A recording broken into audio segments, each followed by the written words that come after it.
नमस्कार प्रिय मित्रों, आपका बहुत बहुत अभिनंदन आपके अपने YouTube चैनल अमृत ज्ञान में।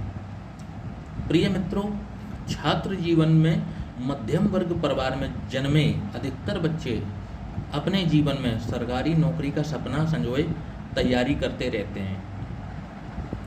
कुछ छात्र इसमें सफल हो जाते हैं तो कुछ असफल। प्रिय मित्रों, सिर्फ सरकारी नौकरी ही सफल जीवन सुनिश्चित नहीं करती, इसलिए जो छात्र इसमें असफल हो जाते हैं वे कई बार जीवन में बहुत ऊंचाइयों पर पहुंचते हैं, जहां से देखने पर सरकारी नौकरी भी बोनी सी साबित होती है। किंतु आज हमारी जो चर्चा है वो सिर्फ सरकारी नौकरी और कुछ ऐसे योग जो जन्मपत्री में सरकारी नौकरी की तरफ हिंट करते हैं। तो आइए आज का टॉपिक शुरू करते हैं। तो आइए कुछ ऐसे योग देख लेते हैं। प्रिय मित्रों, सबसे पहले दृष्टि डालिए अपनी कुंडली पर और देखिए सूर्य नारायण कहाँ विराजमान हैं और किस ग्रह के साथ युति में हैं और किस लग्न और किस राशि में विराजमान हैं। प्रिय मित्रों, सबसे पहले बात कर लेते हैं मेष लग्न की। यदि मेष लग्न हो किसी जातक की, अब पता कैसे चलेगा कि मेष लग्न क्या है? तो एक नंबर यहाँ लिखा हो तो ऐसे जातक की मेष लग्न हो गई। तो मेष लग्न में पंचमस्त सूर्य सरकारी नौकरी का योग निर्मित करते हैं, बशर्ते शनि राहु केतु की दृष्टि इन पर ना हो और ना ही युति में हो। तो पहले देख लेते हैं पंचमस्त सूर्य कहाँ होंगे। तो पंचम सूर्य अगर यहाँ पर विराजमान है,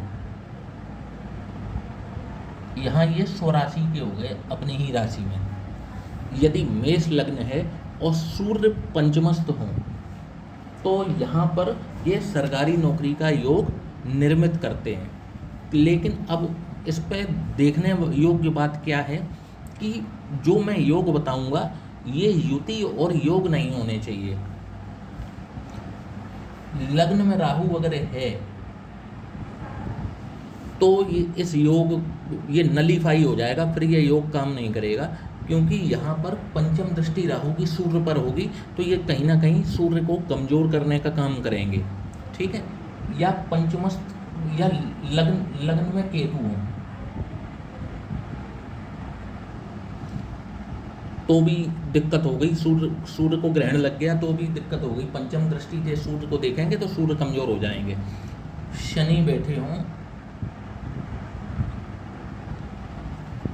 यहाँ पर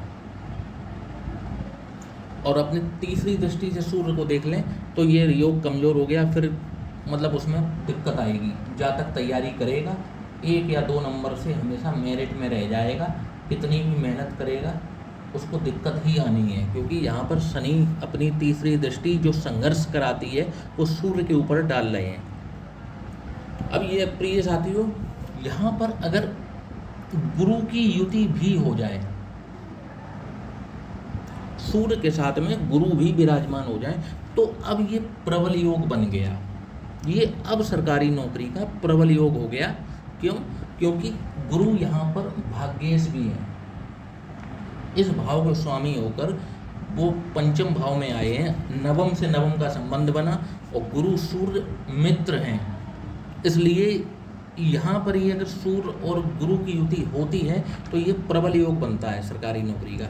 या सूर्य या फिर सूर्य और गुरु की युति इस भाव में हो जाए, सूर्य और गुरु इस भाव में भी अगर युति हो रही है तो भी ये प्रबल योग है सरकारी नौकरी का। अब या फिर अब लेकिन यहाँ पर शर्त वही है, केतु अगर लग्न में बैठेंगे तो नवम दृष्टि से यहाँ पे देखेंगे तो फिर ये नलीफाई होगा, ये योग कमजोर पड़ेगा। लोग ज़्यादातर केवल भाव की और राशि की प्रेडिक्शन कर देते हैं। दृष्टि संबंध जरूर देखना चाहिए किसी भी जन्म कुंडली में। राहु केतु शनि ये कई बार ना अच्छे जो योग निर्मित होते हैं उनको भी खराब कर देते हैं। अपनी दृष्टि से युति के साथ में बहुत अच्छे योगों को ये खराब कर देते हैं। अब यदि दशम भाव में यहाँ पर मंगल हो। यहाँ एक तो ये पंच महापुरुष नामक एक राजयोग हुआ जिसे रोचक योग नाम से जाना जाता है। ऊपर से यहाँ पर गुरु सूर्य बैठ जाएं तो आप ये समझिए कि ऐसे व्यक्ति से आप बस ये कह दीजिए कि आपको प्रशासनिक सेवाओं में जाना है। और ऐसा व्यक्ति पहली बात तो खुद में ही इतना कर्मठ होगा, इतना मेहनती होगा कि उसे देखते ही बचपन से ही लोग कहेंगे कि ये देखना कुछ ना कुछ जीवन में बहुत बड़ा करेगा।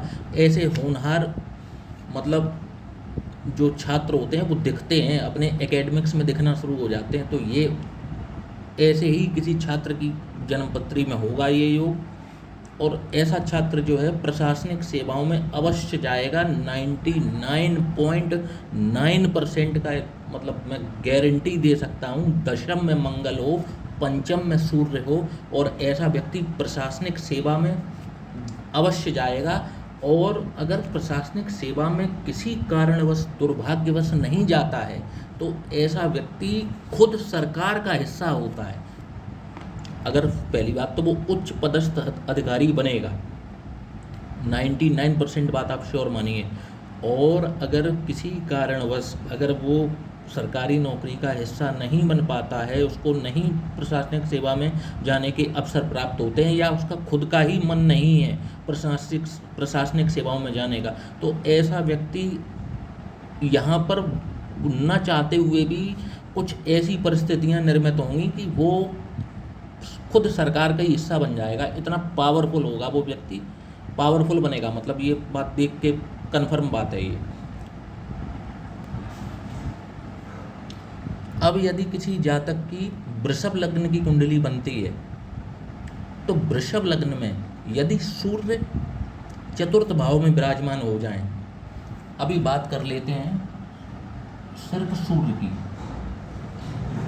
वृषभ लग्न में अगर सूर्य चतुर्थ भाव में विराजमान हो जाएं और राहु और केतु, यहाँ शनि की बात नहीं होगी, यहाँ सिर्फ राहु और केतु की बात होगी, राहु और केतु से दृष्ट ना हो तो ये सरकारी नौकरी का योग निर्मित कर देते हैं। मतलब ऐसा व्यक्ति अगर सरकारी नौकरी की तैयारी करता है तो उसके प्रबल योग बन जाते हैं कि उसको सफलता मिल जाएगी, बशर्ते वो अपनी तैयारी को जारी रखे, कोशिश करता रहे तो उसको उसकी मेहनत का फल अवश्य मिलता है। सूर्य यहाँ पर हो या केवल शनि यहाँ विराजमान हो जाए, सस नामक योग हो गया ये, सस नामक पंचमहापुरुष राजयोग।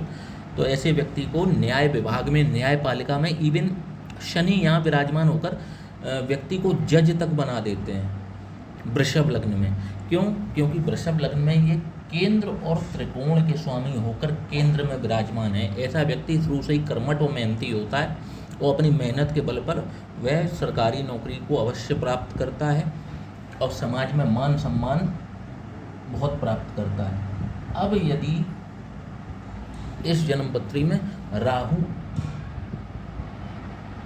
ये अपवाद है, इस जन्मपत्री में राहु अगर यहाँ पे विराजमान हो तो जातक सरकारी नौकरी के योग भी बनते हैं और उच्च मतलब प्रशासनिक सेवाओं तक के यहाँ पर योग मैंने देखे हैं। राहु दशम भाव में विराजमान हो और जातक को बस इतना हो नक्षत्र वाइज ठीक हो, पता चले कि शत्रु नक्षत्र में बैठ जाए तो काम नहीं करेगा ये फॉर्मूला।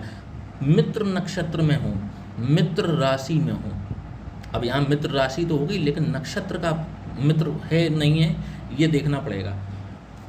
अगर मित्र नक्षत्र है अगर, तो ऐसा व्यक्ति को प्रशासनिक सेवाओं में भी जाने के अवसर प्राप्त होते हैं, मेहनत करता रहेगा। क्योंकि ऐसा यहाँ पर राहु ना ऐसी इंटेंस मतलब मेंटलिटी बना देता है जातक की कि कुछ बड़ा करना है। यहाँ राहु दिमाग पर कब्जा रखता है और मतलब प्रेरित करता है जातक को कि कुछ बड़ा करना है, कुछ बड़ा करना है। यही मेंटलिटी के साथ में जातक अगर तैयारी शुरू कर देता है तो उसको सफलता मिल जाती है। तो राहु हो यहाँ पर।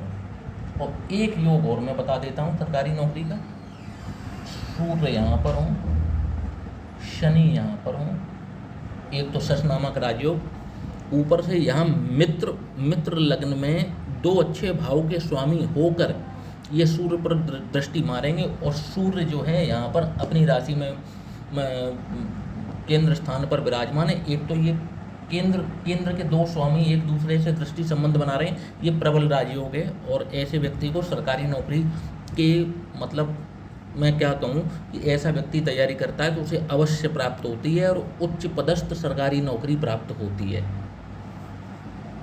अब देख लेता हूँ मिथुन लग्न में।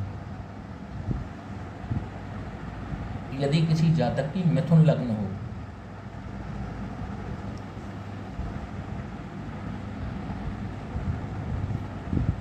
गुरु यहाँ विराजमान हो जाए,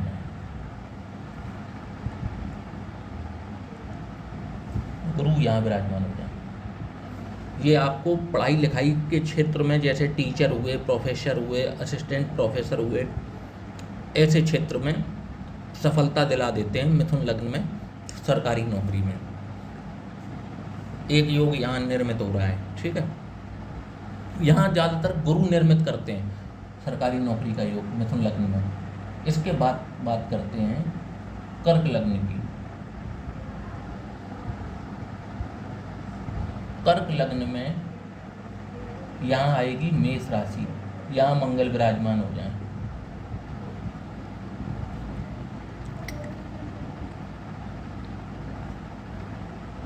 सूर्य यहाँ विराजमान हो जाए,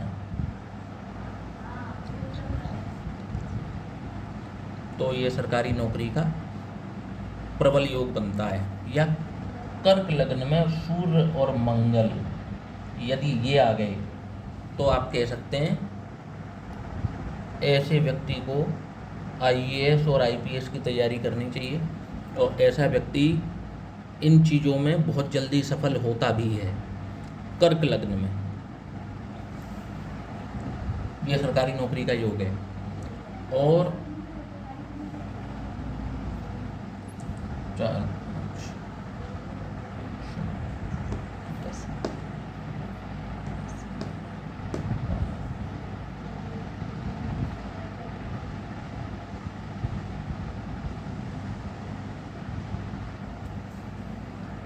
यहाँ विराजमान गुरु भी सरकारी नौकरी का योग बनाते हैं कर्क लग्न में। तो अब बात कर लेते हैं सिंह लग्न की। सिंह लग्न हो और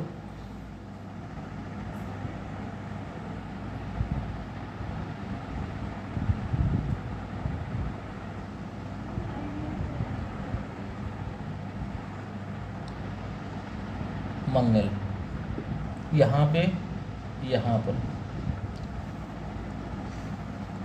सरकारी नौकरी का योग निर्मित करते हैं। और यदि ये नहीं भी हैं और सूर्य यहाँ पे विराजमान हो जाए, ऐसा व्यक्ति बड़ा ही तेजस्वी होता है और ऐसे व्यक्ति की समाज में बहुत मान सम्मान प्रतिष्ठा हासिल करता है ऐसा व्यक्ति। तो सूर्य अगर लग्न में आ जाए सिंह लग्न में, तो ऐसा व्यक्ति राजा के समान जीवन जीता है और उसको सरकारी नौकरी मिलने के मतलब उनकी सिंह लग्न वालों पर सूर्य नारायण की कुछ विशेष कृपा रहती है। तो ऐसे व्यक्तियों की सरकारी नौकरी अगर वे प्रयास करते हैं तो बहुत जल्दी लग जाती है। अब यदि कन्या लग्न हो, 6 नंबर से कन्या लग्न शुरू हो रही है और लग्नेश बुध मिथुन राशि में आकर बैठ जाते हैं, तो ये भद्र नामक एक पंच महापुरुष राजयोग है और ऐसा व्यक्ति सरकारी नौकरी को अवश्य प्राप्त कर लेता है। यदि वो तैयारी करता है तो ऐसे व्यक्ति के बहुत प्रबल योग बन जाते हैं कि उसकी सरकारी नौकरी उसे अवश्य मिले। और इसी लग्न में यदि यहाँ पर राहु विराजमान हो जाए तो ऐसा व्यक्ति या तो सरकारी नौकरी हासिल कर लेता है या खुद सरकार का हिस्सा होकर पॉलिटिक्स में चला जाता है। ऐसे व्यक्तियों को दशम राहु को पॉलिटिक्स में जाकर सरकार का हिस्सा बनने का मौका मिलता है। मतलब ऊंचे पदों तक ये सरकारी नौकरी में भी ये ऊंचे पद तक जा सकते हैं। और अगर पॉलिटिक्स में भी जाते हैं तो ये इनको ऊंचा मतलब एमएलए एमपी ये बने ही जाते हैं अगर दशम राहु हो और ये जाना चाहें। अब बात है ना अपनी विल पावर की, जाना चाहते भी हैं कि नहीं। यदि अगर जाना चाहते हैं तो ऐसे व्यक्ति का माइंड ही ऐसा होता है कि वो बॉर्न लीडर होता है।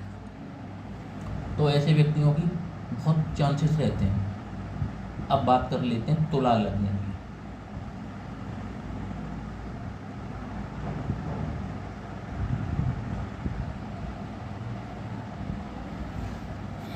तुला लग्न में सूर्य यहाँ विराजमान हो जाए और शनि यहाँ विराजमान हो जाए, ये है सरकारी नौकरी का प्रबल योग। इस लग्न में गुरु क्योंकि मारक स्थिति में होते हैं, इसलिए गुरु का सपोर्ट इसमें कम ही मिलता है। इसमें शनि को आप देख सकते हैं, शनि से उम्मीद कर सकते हैं इस लग्न में कि शनि से अच्छे परिणाम मिल जाते हैं। तो तुला लग्न में शनि और सूर्य जो हैं वो सरकारी नौकरी का योग निर्मित करते हैं। अब बात कर लेते हैं वृश्चिक लग्न की। वृश्चिक लग्न हो और सूर्य यहाँ विराजमान हो जाए, बस हो गया काम, क्योंकि यहाँ पंचमस्थ सूर्य हो जाएंगे सिंह राशि में अपने।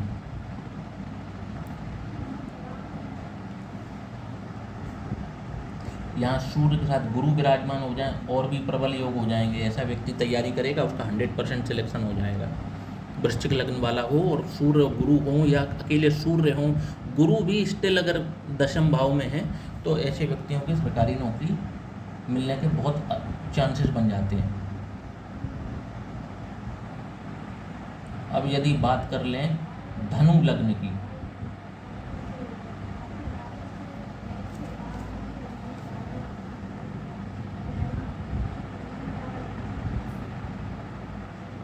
सूर्य विराजमान हो जाए यहाँ पर या सूर्य विराजमान हो जाए यहाँ पर,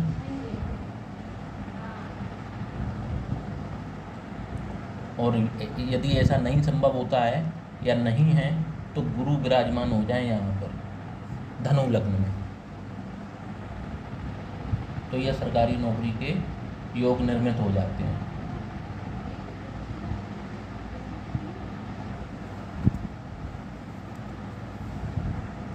अब यदि किसी की मकर लग्न है, किसी जातक की, अब मकर लग्न है किसी जातक की,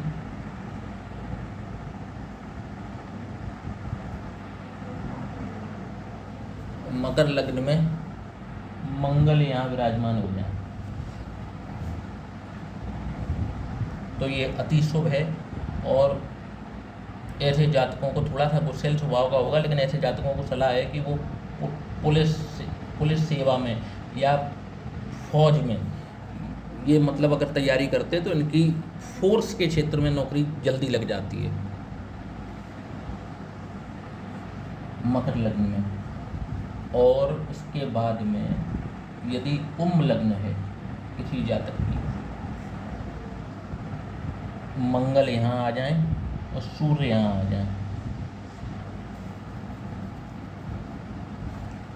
5 नंबर, 6 नंबर, 7 नंबर और 8 नंबर, अगर ऐसा हो जाता है तो ऐसे व्यक्ति की प्रशासनिक सेवाओं में तैयारी यदि करता है तो ऐसे व्यक्ति की प्रशासनिक सेवाओं में जाने के बहुत चांसेस रहते हैं। या सूर्य अभी वृश्चिक राशि में है, सूर्य इसके बाद में यहाँ पे भी आ सकते हैं, सूर्य यहाँ विराजमान हो जाए, मंगल यहाँ विराजमान हो जाए, तो अभी ये प्रबल योग है, सूर्य अपने घर में, मंगल अपने घर में, तो ये सरकारी नौकरी के प्रबल योग है लगने के कुंभ लग्न में। अब बात कर लेते हैं प्रिय मित्रों आखिरी लग्न की,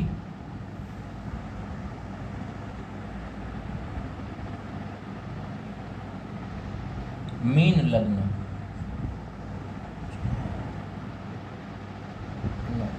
गुरु यहाँ विराजमान हो जाए,